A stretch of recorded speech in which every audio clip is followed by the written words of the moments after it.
Olá meus amigos, tudo bem com vocês?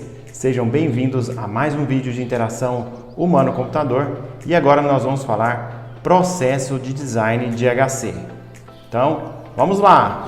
O design ou desenvolvimento é um processo, são rotinas com 3 atividades básicas que compreendem a análise da situação atual, do que eu já tenho, e aí eu preciso interpretar essa situação, esse contexto, uma síntese de uma intervenção, ou seja, um resumo, um planejamento do que eu vou fazer dentro dessa situação para melhorá-la e avaliar a nova situação após a intervenção.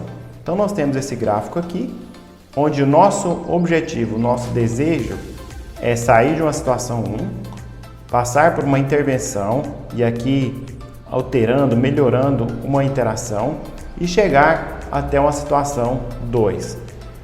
Isso é feito como?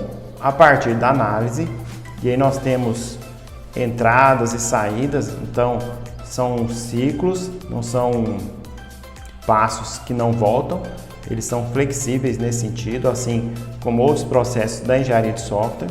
Eu tenho uma síntese que está diretamente ligada na intervenção e depois uma avaliação. Para a gente realizar essa intervenção ou qualquer intervenção em termos da interação, nós precisamos fazer reflexões.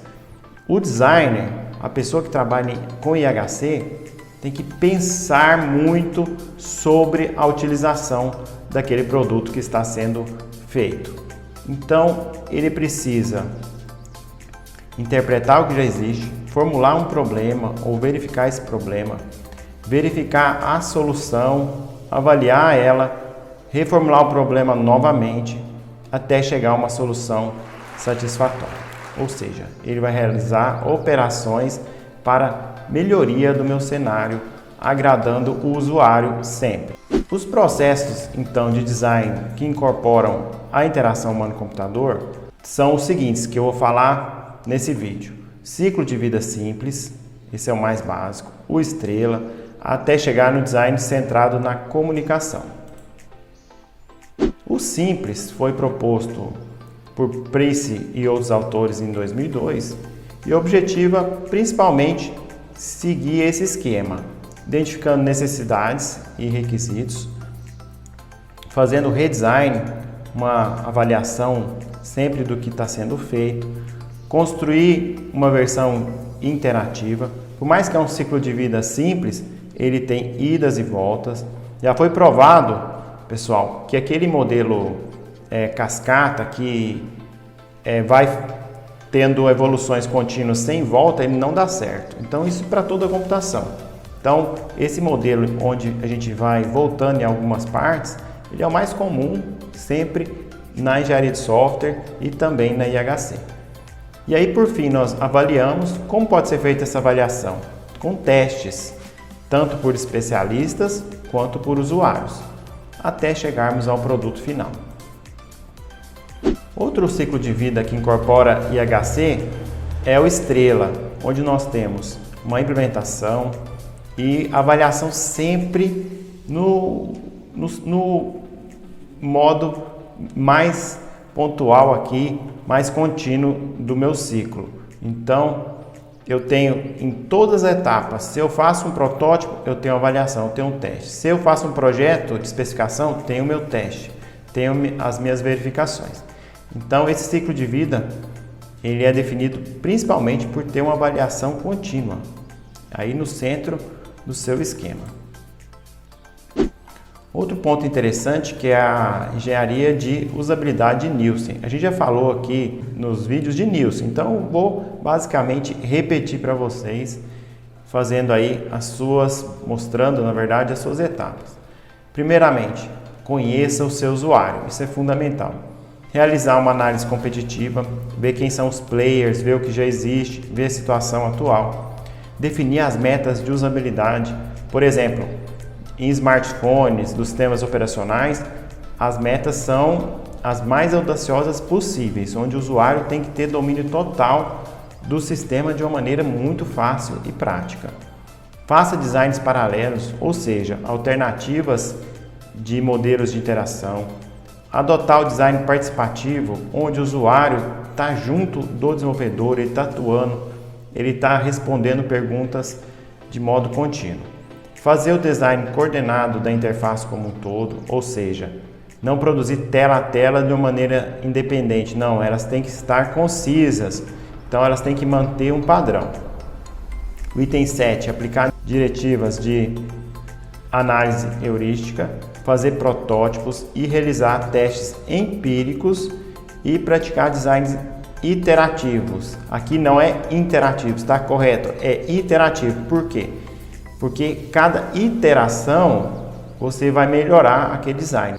O design contextual, por sua vez, que é outra técnica de incorporar IHC no meu desenvolvimento, investiga como o usuário vai usar aquele produto, verificando quem são os usuários principalmente, as suas necessidades, objetivos e a forma de trabalho.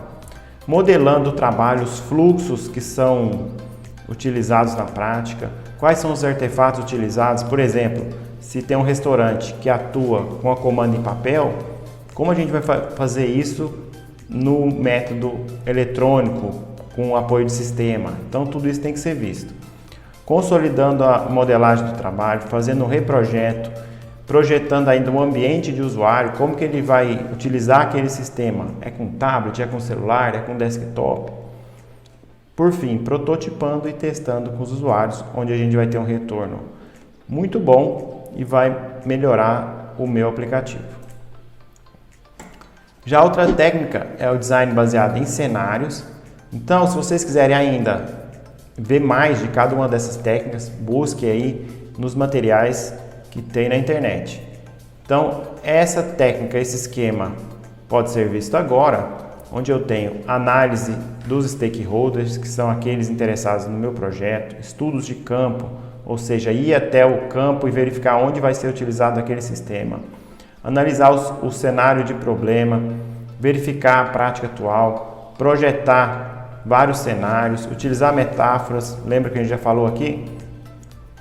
Fazer uma análise iterativa com várias sessões sobre alegações de usabilidade e reprojeto, fazer uma avaliação formativa, isso tudo de modo contínuo até a gente ter meu protótipo com especificações de usabilidade, com resultados práticos em forma de software. Outro método que a gente vai dizer aqui é o design centrado na comunicação, onde a gente vai focar nas perguntas, nas dúvidas dos usuários. O que, como, quando, quem, por quê e também o porquê não. E se eu fizesse de outra maneira? São perguntas básicas que vão ajudar na análise do contexto de uso, no projeto da interface e na avaliação. Sempre aí com muito diálogo, com muita comunicação, como o próprio nome diz. Outro ponto bem interessante, bem falado aí na nossa ciência da computação é a integração da interação humano-computador com a engenharia de software. Então a engenharia de software na verdade engloba a IHC, ela aplica os conceitos da IHC, sendo que a engenharia de software busca processos, não ao heroísmo, não busca depender de heroísmo, de técnicas artesanais, mas sim de procedimentos, de rotinas advindas da engenharia, de processos industriais. Então as empresas que aplicam a engenharia de software querem ter uma previsibilidade e uma qualidade garantida. Então, como a gente faz essa integração?